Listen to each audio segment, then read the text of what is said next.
आज हम श्रद्धे द्वारा रचित भक्ति गाथा नारद भक्ति सूत्र का कथा भाष्य इसका अध्ययन कर रहे हैं। इसमें आज श्रद्धे हमें बता रहे हैं सर्वथा त्याज्य है दुह संग। महर्षि रुक्मवर्ण की वाणी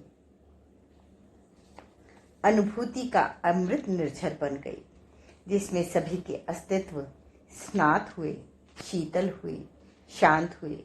सभी ने अपने भीगे भावों में अनुभव किया कि कोरी कल्पनाएं, बौद्धिक विचारणाएं कागज की फूलों की भांति निष्प्राण, सारहीन व सुगंधितहीन होती हैं। उनका होना केवल दिखावटी व बाहरी होता है। इनके अंतर प्रभाव ना तो कभी संभव है और ना ही हो पाएंगे, जबकि अनुभूति में डूबे शब्दों में प्राणों का पराग होता है। इनमें होती है अनोखी सुरभि, जो देखने सुनने वालों को सतह से तल तक हिलोर पैदा करती है। ऐसी हिलोर जो कण कण को, अणु अणु को नवीनता का अनुभव देती है। अभी भी यहाँ कुछ ऐसा ही हुआ था।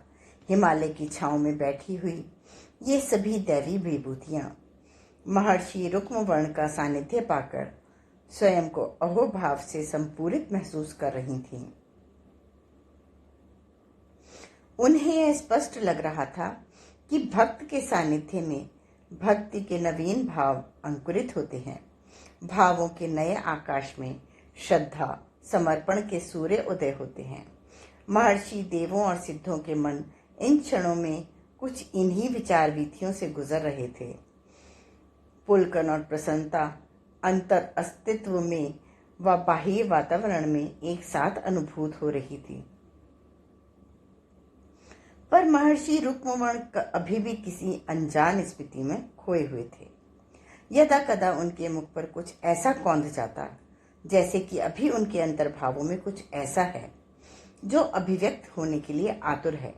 यद्यपि उन्होंने कुछ कहा नहीं, फिर भी अंतर्ज्ञानी महर्षि कहोल ने स्वयं में इसे समझ लिया। उन्होंने नीरव मौन की निस्पंदता में मुखरता के स्पंदनों की उजास खोली और बोले, महर्षि, पता नहीं क्यों मुझे लगता है कि आपकी कथा की कुछ और कड़ियां भी हैं, जिन्हें भी कहना सुनना शेष है। ऋषि कहोल के कथन को सुनकर महर्षि रुक्मवर्ण के होठों पर हल्की सी मुस्कान की रेखा झलकी। उन्होंने इस मंद स्मित के साथ कहा, हाँ, यह सत्य है। मैंने अभी केवल आधी बात कही है। अभी तक बस इतना ही कहा है कि भक्ति साधना के साधक को भक्तों का संग करना चाहिए, उनके सानिध्य सुपास में रहना चाहिए। लेकिन यह केवल अधूरा सच है। इसका आधा भाग यह भी है कि उन्हें दुह संग का सर्वथा त्याग करना चाहिए। दुह संग के क्षण में शाश्वत खो जाता है, और इस बारे में देवर्षि नारद संभवतः अपने सूत्र में कुछ कह सकें। ऋषि रुक्मवर्ण की बातों को बड़े ध्यान से सुन रहे देवऋषि नारद ने बड़ी विनम्रता से कहा, महर्षि, मेरे अगले सूत्र में यही सत्य कहा गया है, दुह संग सर्वथैव त्याज्यः। दुह संग का सर्वथा त्याग करना चाहिए। इतना कहते हुए देवऋषि ने निवेदन किया, इस सूत्र की व्याख्या भी आप ही करें, क्योंकि अनुभव की व्यापकता में ही इस सूत्र का सत्य सही ढंग से प्रकाशित हो सकेगा। देवऋषि के इस अनुरोध की संभवतः महर्षि को आशा थी। उन्होंने इसे सहजता से स्वीकार कर लिया। अन्य ऋषि महर्षियों ने भी उनसे यही अनुरोध किया। सभी के इस अनुनय को स्वीकार करते हुए वह कहने लगे, यद्यपि दुह संग सर्वथा सर्वकाल में त्याज्य है, परंतु बचपन एवं यौवन में इसके परिणाम सर्वनाशी होते हैं। ऐसा नहीं है कि वृद्धावस्था इससे अछूती है, फिर भी वृद्धों से विवेक की उम्मीद रहती है।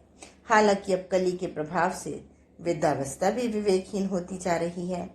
मेरी स्वयं की कथा तो उस समय की है जब मैं किशोर वय में था। बचपन से ही आश्रम के निवास एवं भगवत भक्त महापुरुष के सुपास की वजह से मन स्वभावतः संस्कारी एवं शांत था। फिर भी जन्मों के दुष्कृत बीज कहीं गहरे मन में होते हैं। जो समयानुसार काल प्रवाह में उदित और अंकुरित होते रहते हैं। ऐसा ही कुछ मेरे साथ हुआ। मेरे आश्रम के अधिष्ठाता आचार्य मुझे आश्रम में अकेला छोड़कर तीर्थ यात्रा पर चले गए।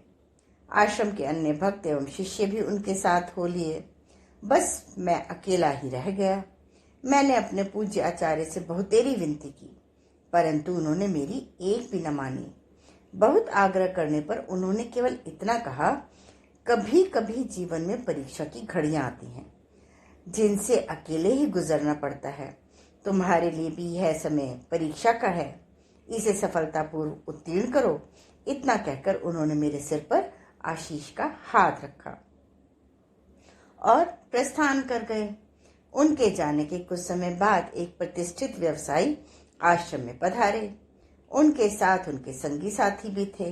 वह व्यवसायी अपने साथ ऐश्वर्य विलास के संपूर्ण साधन लेकर आए थे, ऐसे साधन जिनकी आश्रम जीवन में साधना जीवन में कोई उपयोगिता न थी। मैंने उन्हें समझाने की कोशिश की, पर उन्हें कुछ समझ में न आया। उल्टे उन्होंने मुझे समझा दिया कि अभी तुम्हारी आयु कम है, इसी के साथ जीवन की समझ भी कम है।